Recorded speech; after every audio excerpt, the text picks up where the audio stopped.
Time now for The Information Age, Episode 11. And as I recall, in Episode 10, we left Winston in a bit of trouble. Let's pick it up. It's right there. That's a pretty unruly crowd now. You might get stampeded. I'll be all right. You can get caught up in a crowd like that, swept right away. Are you kidding? I'm loving this. It's your funeral, Winston. The crowd did sweep me away.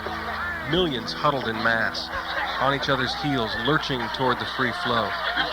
Each person as giddy as the next, smiling, laughing, high-fiving, back-slapping, arm in arm, hand in hand, as one. As though sensing the nearness of a great ocean with its crashing waves, salty mist, and cool breeze, we could all sense the nearness of the free flow, even though we could only see each other's backs. And then, a voice from ahead. No! Stop! Go back! And another. Oh my God!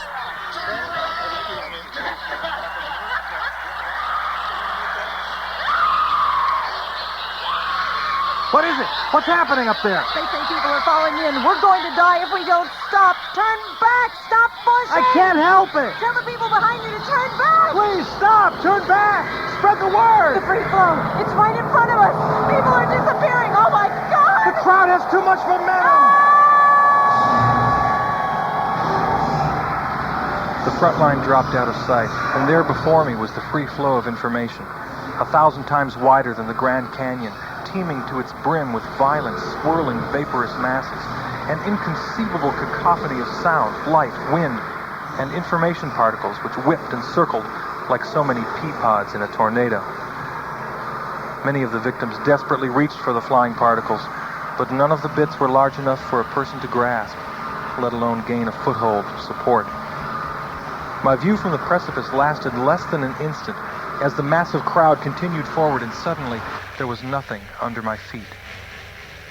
And then, in that moment of certain peril, when time stands still, in a flash I relived the whole journey, the hope and fear I shared with my partner, Smith, as we set out, and the grief I felt when I lost him.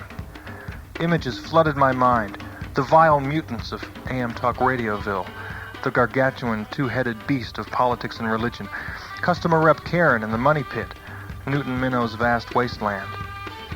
And yet, always a timely and unexpected guide, the good-natured Rewop C. Neudemrofny, Doog Kilbup, helpful and kind, the youthful innocence of IT, and the wise conductor, on whose search engine I made the final leg.